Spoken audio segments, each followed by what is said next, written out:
tout le monde, on se retrouve aujourd'hui pour un méga book haul de mars. Oui, j'ai pas mal craqué. Il y a des achats que j'ai... Bon, par exemple, il y a un achat que j'avais précommandé en février, donc je le compte dans le bilan dans le book haul de mars. Mais financièrement, il compte au mois de février. Du coup, disons que ça va. Voilà. Et il y a d'autres choses aussi que j'ai reçues en service presse. Donc je vais vous montrer tout ça tout de suite. Donc commençons tout d'abord avec un petit manga.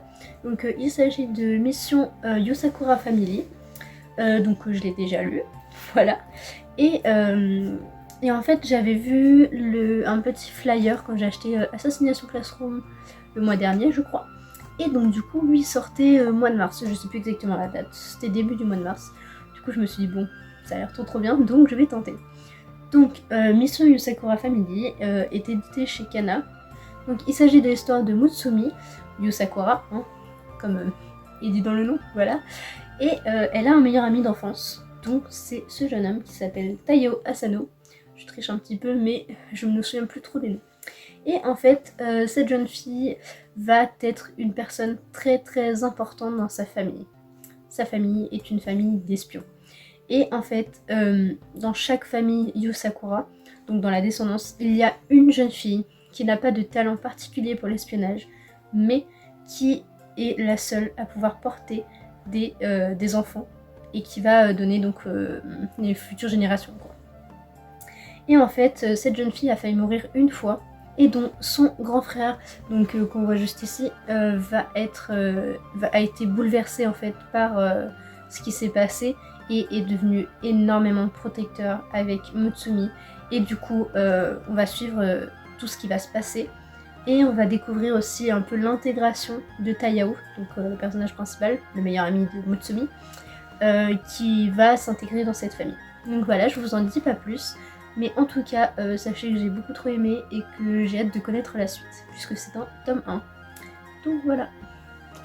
Ensuite, encore niveau manga, le volume Myrtille sur le côté.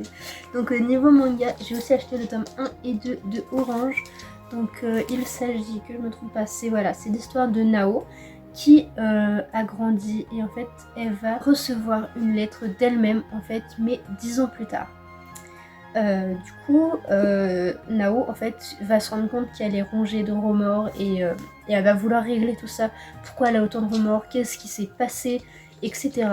Du coup, nous allons suivre, je ne sais pas encore le nom donc je peux pas trop vous en dire, mais on va suivre justement cette jeune femme qui va essayer d'arranger son présent pour ne pas être comme elle est 10 ans plus tard.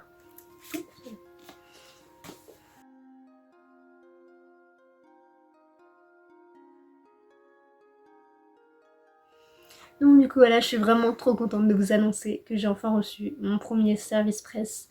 Il s'agit de Earthship Sisters de Agnès Olive. Et la maison d'édition, je ne sais pas vraiment, je pense que c'est les éditions des auteurs des livres, puisque c'est écrit ici. Mais du coup c'est un roman auto-édité je pense. Donc je ne sais pas exactement. Voilà. Donc c'est l'histoire, en fait, c'est une réelle histoire de jeunes femmes. En fait, il y a 14 femmes qui partent dans le monde en campagne pour faire le projet Earthship Sisters.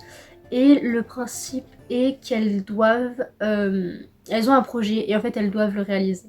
Agnès Olive y a participé en 2019, donc ceci est une histoire vraie. Et elle s'est rendue compte de beaucoup de choses.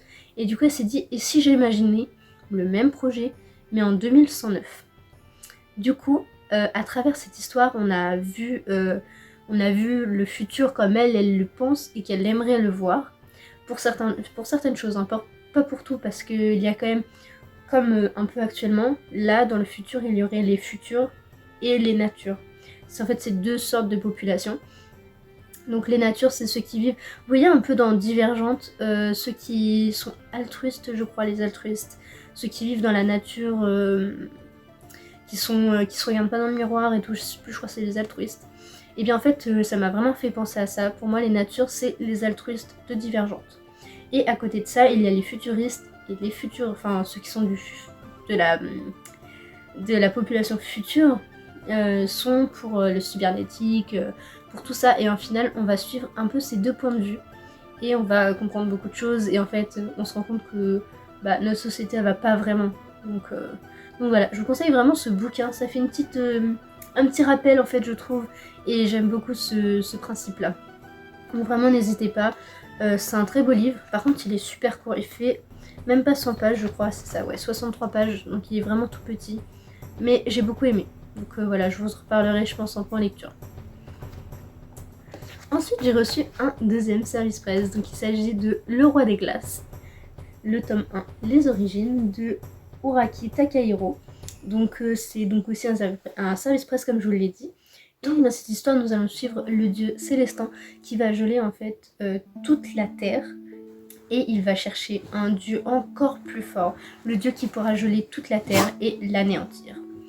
Ce dieu en fait est un esclave, bon je ne l'ai pas encore lu donc je ne peux pas vous l'affirmer, mais de ce que je sais du résumé, c'est un esclave en fait qui va ensuite découvrir ses origines et par le biais de ça découvrir qui il est vraiment. Donc voilà, il a l'air super bien, ça va être une de mes prochaines lectures puisque là il me reste une semaine et après je serai en vacances. Je pense que vous verrez cette vidéo quand je serai déjà en vacances. Donc ça sera une de mes prochaines lectures. J'ai vraiment très hâte. En plus il est pas très gros, pareil. Il fait même pas... ouais, il fait une trentaine de pages. Donc ça va se lire très rapidement. J'aimerais beaucoup le lire en une journée, ce sera un peu mon objectif. Donc peut-être que je vous filmerai cet objectif. Mais faut que je sois en vacances parce que si c'est une journée de cours, c'est même pas la peine d'y penser. Donc voilà, je suis trop contente en tout cas d'avoir reçu. Je remercie beaucoup l'auteur avec qui j'ai un petit peu discuté sur Instagram, je suis vraiment trop contente. Donc voilà, j'ai très hâte de vous en reparler.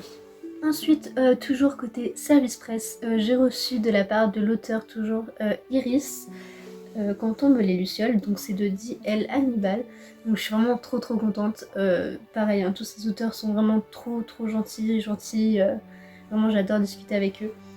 Donc dans cette histoire, nous allons suivre Liam, 15 ans, qui n'est pas très bien dans sa peau, qui cherche qu'une chose, c'est être accepté par des gens de son âge. Donc son grand-père va lui remettre une émeraude qui va lui donner des capacités extraordinaires, surnaturelles. Et du coup, on va être à la recherche en fait de comment ça va se passer. Et il va découvrir qu'il y a des secrets derrière tout ça. Mais pas forcément des secrets très bons. C'est assez douloureux pour lui. Donc voilà, je remercie vraiment beaucoup l'auteur et j'ai très hâte de le lire. Et enfin, dernier service presse du mois de mars, il s'agit de Sang éternel, donc écrit par Florence Barneau. En fait, c'est moi qui me suis directement tournée vers elle, puisque Mélanie m'en a vendu m'en a fait des louanges énormes. Et pourquoi je ne découvrirais pas cette saga, puisqu'il y a 5 tomes je crois. Et en plus elle m'avait offert le marque-page, donc raison de plus pour pouvoir la découvrir. Donc j'ai vraiment très hâte. Donc c'est une histoire de vampire sorcière. Et en fait c'est une sorcière de base qui va se faire mordre par un vampire. Du coup ça va faire un mélange un peu chelou. Et c'est ce qu'on va découvrir dans Sang éternel. Donc j'ai vraiment trop hâte. En tout cas je remercie énormément les éditions... je remercie énormément les éditions Botte France et l'auteur Florence Barneau évidemment, puisqu'ils m'ont gentiment envoyé. Donc voilà, toi aussi t'es d'accord. Donc voilà, j'ai vraiment trop hâte. Après je l'imaginais un petit peu plus gros, mais vu qu'il y a 5 tomes, je me dis au moins je resterai pas sur ma faim. Ensuite, passons aux achats de ma part. Donc mardi 30 mars je crois, je me suis dit si Macron nous confine, il serait cool que je fasse un petit tour à la librairie avant. Donc du coup j'ai craqué pour 3 romans que voilà, je vous les montre comme ça juste de dos. Je ne sais pas si vous avez deviné. Après je sais que j'ai posté le lendemain ou le surlendemain de mon achat, donc sur mon compte Instagram. Donc vous savez normalement desquels je vais parler. Donc le premier, il s'agit de La tête hors de l'eau de Lily Reinhardt, publié chez Michel Lafon. Alors, déjà, c'est un recueil de poèmes, ça faut le savoir, et juste, ils sont incroyables. Du coup, je l'ai commencé hier soir et je l'ai quasiment fini ce matin en fait. Vraiment, il me reste... ouais, il me reste moins de 40 pages. Ok. Il me reste moins de 40 pages. Et en fait, je voulais vraiment lire un petit chapitre par-ci par-là, mais j'arrive pas à le lâcher. Dès que je l'ai dans les mains et que je lis un petit poème, je n'arrive plus à le lâcher. C'est un truc de dingue. Du coup, en fait il me reste que ça à lire sur tout ça. Donc bon, je vais finir ça ce soir. Je vous posterai mon avis dessus incessamment sous peu. En tout cas, sachez que je l'ai acheté, oui, ok, parce que c'est aussi Lili Reinhardt. Mais j'adore cette femme, elle est juste géniale. En tant qu'actrice et en tant qu'humaine, elle est superbe. Et du coup, je me suis dit, pour un petit recueil de poèmes, ça serait vraiment cool de découvrir. Et du coup, j'ai craqué. Et vraiment, ils sont juste incroyables. Peut-être que je vous ferai un post citation, chose que je ne fais jamais. Mais franchement, vu les poèmes qu'elle fait, j'ai vraiment envie de vous en partager quelques-uns parce que ils sont incroyables. Ensuite, je me suis aussi pris Ghislaine, donc écrit par Jennifer Donnelly et édité chez aussi Michel Lafon. Alors, c'est un recueil de contes, déjà. Voilà, à partir de là, je suis trop fan, puisque je suis une fan inconditionnelle de Disney. Donc déjà, ça partait super bien. Et en plus, c'est de Cendrillon. On ne va pas suivre Cendrillon, mais une de ses méchantes belles-sœurs. Donc déjà, je me suis dit, franchement, ça change du conte normal. Ça a l'air trop intéressant. Déjà, ça m'a trop hypé. Ensuite, c'est écrit que il y a la beauté extérieure, mais il y a aussi la beauté intérieure. Et que cette Ghislaine, donc elle s'appelle Isabelle, mais elle est vilaine. Vous voyez le jeu de mots.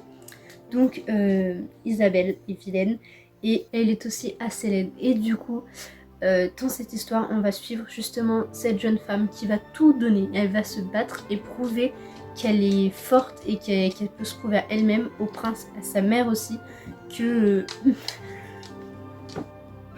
Qu'est-ce que tu fais? Tu peux passer dans Narnia? Tu vas aller à Narnia, Myrtille? On va aller à Narnia.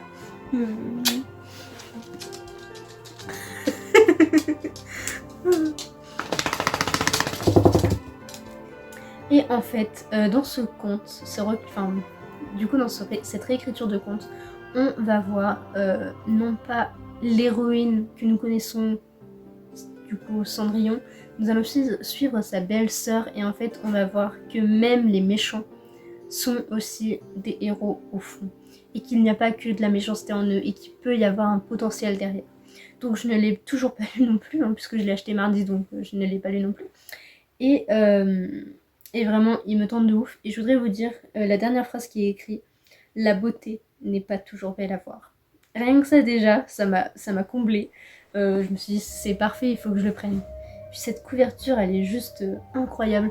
Parce que je ne sais pas si vous connaissez comment ça se passe dans Cendrillon, pas de Disney, le conte.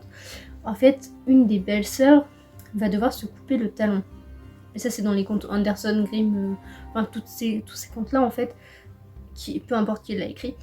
Et en fait, une des demi-sœurs va se couper le talon pour se faire passer pour Cendrillon. Et du coup, c'est ce qu'on va suivre aussi dedans. Et donc voilà. Donc j'ai vraiment trop hâte de le découvrir. Ensuite, passons à l'avant-dernier. Donc il s'agit de Tiny Pretty Things, écrit par Sona Charepotra et Danielle Clayton. Je n'arrive toujours pas au bout de 10 essais à dire leur nom. Désolée, c'est vraiment trop compliqué. Donc édité chez Hachette Roman.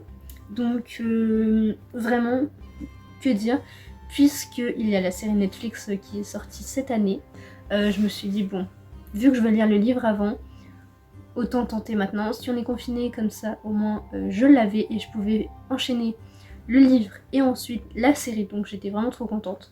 Donc il me tente de ouf. En plus c'est écrit super gros, donc vraiment j'ai trop hâte de m'y plonger. Donc dans cette histoire, nous allons suivre Gigi, Beth et June, qui sont trois danseuses étoiles prestigieuses qui sont dans l'école de danse de New York. Donc déjà à partir de là, un sacré level.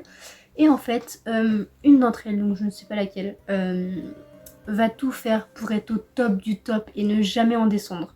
Sauf que une nouvelle, alors il me semble que c'est June la nouvelle, non c'est Gigi, autant pour moi. Donc Gigi la nouvelle va finalement décrocher le premier rôle. Ce qu'il faut savoir, c'est que c'est la première élève noire à intégrer cette école. Donc entre elles, ça se passe pas très bien. Ils n'acceptent pas trop le fait que ça soit une élève noire. Et en plus qu'elle intègre donc l'école et qu'elle ait déjà le premier rôle. Donc voilà, pour le moment j'en sais pas beaucoup plus, mais je sais que ça va très mal se passer entre ces trois jeunes filles et qu'il va y avoir un meurtre. ce que je sais, parce que je ne l'ai pas encore lu, j'ai pas vu la série du coup, mais en tout cas il me tente énormément. Donc voilà, maintenant j'ai plus trop d'excuses de ne pas le lire, donc j'ai plus qu'à foncer.